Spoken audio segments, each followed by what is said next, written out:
Assalamualaikum viewers, welcome to Learning Academy. Today the topic of our discussion is classification of fungi. तो fungi को हम 3 categories में classify करते हैं। पहली जो बुक थी उसमें 4 कैटेगरीज थी, उसमें डेट्रोमाइकोटा भी था, लेकिन अब वाली में सिर्फ 3 कैटेगरीज हैं।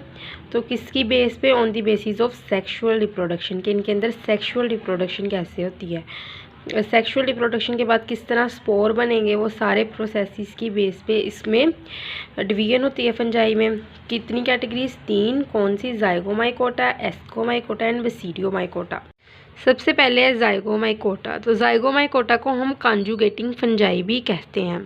क्यों कहा जाता है इनको कॉन्जुगेटिंग फंजाई? क्योंकि एस्कोमाइकोटा और बेसिडियोमाइकोटा के केस में जब यहाँ पे इनके केस में जब यहाँ पे प्लाज्मोगेमी होनी है 2 सेल्स की फ्यूजन के बाद, तो फ़ौरन कैरियोगेमी नहीं होनी है, बल्कि डाइकैरियोटिक हाइफी की फेस में इन्होंने एज इट इज़ रहना है 2 न्यूक्लियस ने।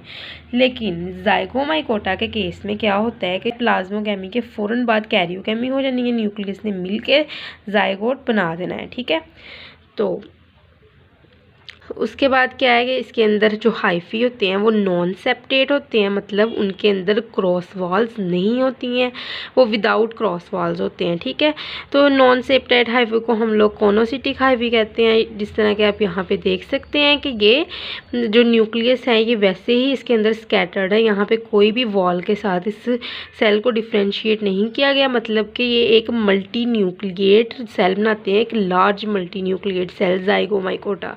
फिर उसके बाद क्या है, एसेक्सुअल रिप्रोडक्शन इनके अंदर कैसे होती है? इनके अंदर एसेक्सुअल रिप्रोडक्शन होती है स्पोर फॉर्मेशन से।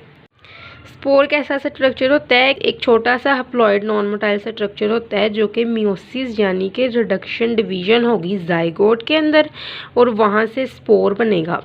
ठीक है, जो इसके ऊपर एक थिक वॉल होती है सेल्स की।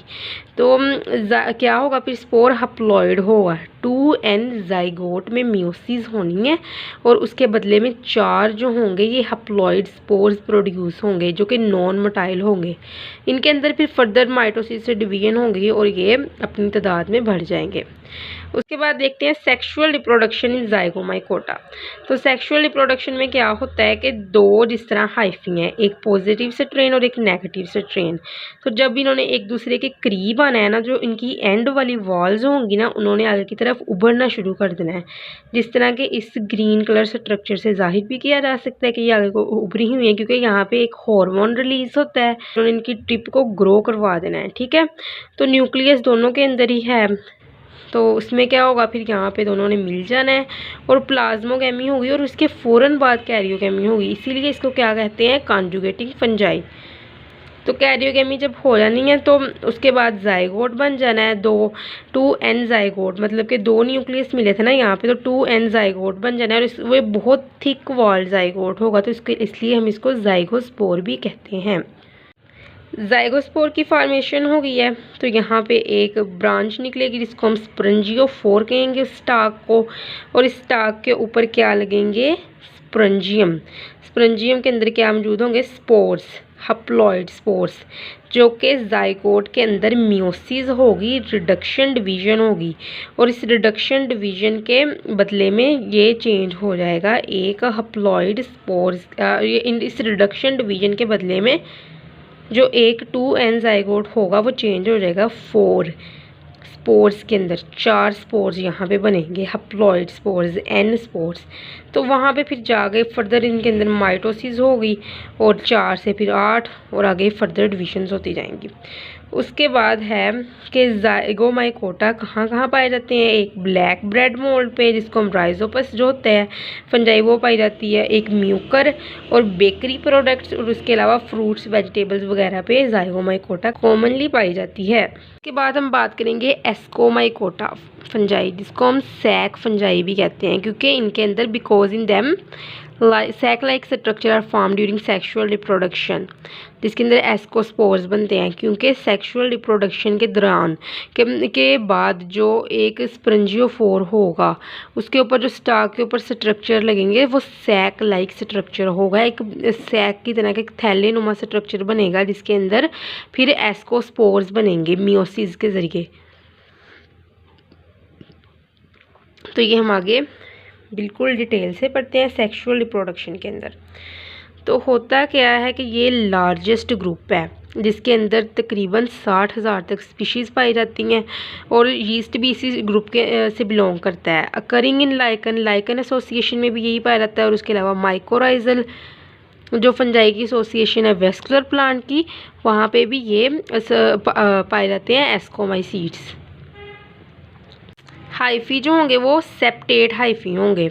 तो अब हम इनके अंदर ए सेक्शुअल रिप्रोडक्शन की बात करें एस्कोमाइकोटा के अंदर, तो वो कैसे होगी? कुनीडिया फॉर्मेशन। कुनीडिया एक थिक वॉल्ड स्पोर है जो कि कुनीडियोफोर के ऊपर लगते हैं और जे एंड पे आके, सीज़न के एंड पे आके ये अलहदा हो जाते हैं और जहाँ पे ये गिरते हैं वहाँ पर ये अपनी पूरी एक बॉडी के अंदर चेंज हो जाते हैं फर्दर डेवलपमेंट के साथ।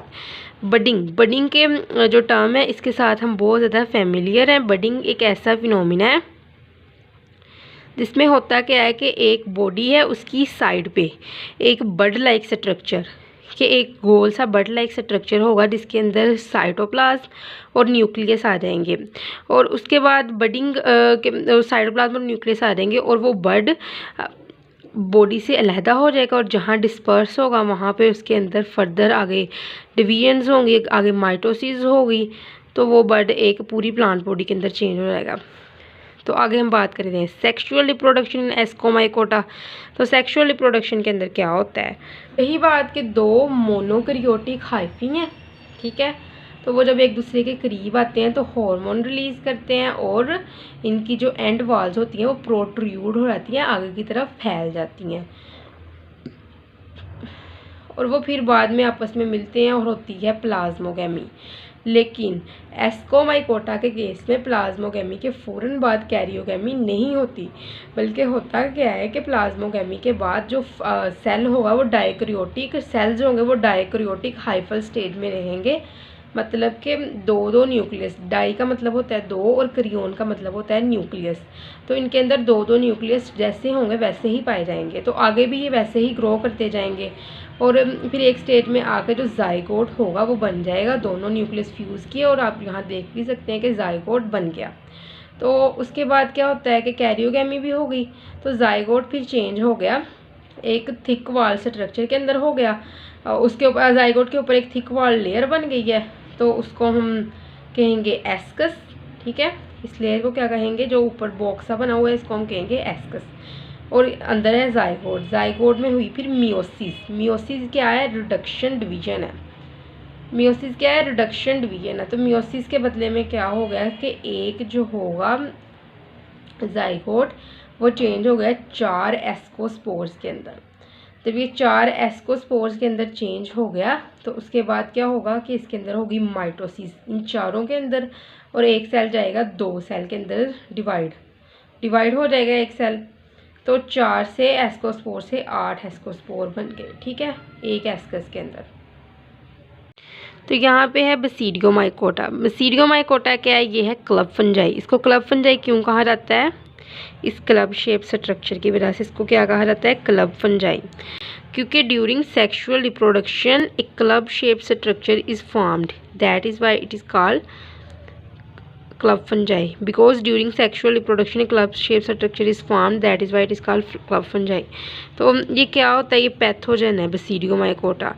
ये डिजीज़ काज करते हैं, रस्ट स्मट ये वीट के अंदर, उसके अलावा बारले, ओक, इन सब ग्रासीज के अंदर जो ये हैं ये बहुत बुरी डिजीज़ काज करते हैं और फसलें वगैरह ये तबाह करके रख देते हैं। तो ये अगैरिकस पुक्सिनिया यूस्टीलेगोट्रिटिसाई और यूस्टीलेगो की और भी बड़ी स्पीशीज़ हैं। तो ये सारे क्या हैं? बसीडियोमाइकोटा। ये बहुत फेमिलियर ग्रुप्स हैं फंजाई के। जिस तरह एस्कोमाइकोटा जो है ये बहुत ज़्यादा स्पीशीज़ है इसकी पाई जाती है दुनिया में, इसी तरह जो बसीडियोमाइकोटा है ये अपना इसका नाम अपना वो होता है, हम ये कह सकते हैं कि ये बहुत ज़्यादा फेमिलियर ग्रुप है, ठीक है।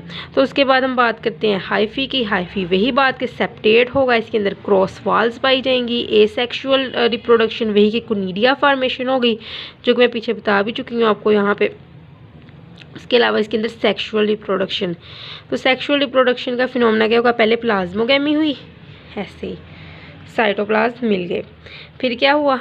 फिर हुई इनके पहले प्लाज्मोगेमी हुई, साइटोप्लाज्म मिल गए, इसी तरह फिर क्या हुआ, फिर इनके अंदर डायक्रोटिक जो हाइफी है, डायक्रोटिक हाइफी की स्टेज में ही दोनों न्यूक्लियस ने रहना है और काफ़ी देर तक रहना है, एस्कोमाइकोटा से भी ज़्यादा देर तक। फिर इनके अंदर होती है कैरियोगैमी, मतलब कि न्यूक्लियस भी मिल जाते हैं, और जब न्यूक्लियस मिल जाते हैं तो उसके बाद वहाँ पे ये वाला स्ट्रक्चर बनता है, और एक जो जाइगोट होगा इसके अंदर मियोसिस होगी, रिडक्शन डिवीजन होगी, और 4 स्पोर्स बन जाएंगे जिसको हम कहेंगे बेसिडियोस्पोर्स। इसकी डिफ्रेंशिएशन सबसे बड़ी है एस्कोमाइकोटा से क्या है। अब यहाँ पे देख सकते हैं कि जो एस्कोमाइकोटा केस है, यहाँ पे आप देख सकते हैं एस्कोमाइकोटा के केस में जो स्पोर्स बने हैं वो इनसाइड बने हैं एस्कस के, लेकिन इसके अंदर बेसिडियम के ऊपर स्पोर्स लगेंगे जिसको हम बेसिडियोस्पोर्स कहते हैं। ठीक है, तो जो कलेक्शन होती है बेसिडियम को उसको हम कहेंगे बेसिडियोकार्प, मतलब कि बहुत ज़्यादा ऐसे स्ट्रक्चर जब मिल जाते हैं उसको हम कहेंगे बेसिडियोकार्प। लेकिन अगर ऐसे एस्कस के बहुत ज़्यादा स्ट्रक्चर मिल जाएंगे इसको हम कहेंगे एस्कोकार्प। तो यहाँ तक ही था हमारा topic. Thank you so much.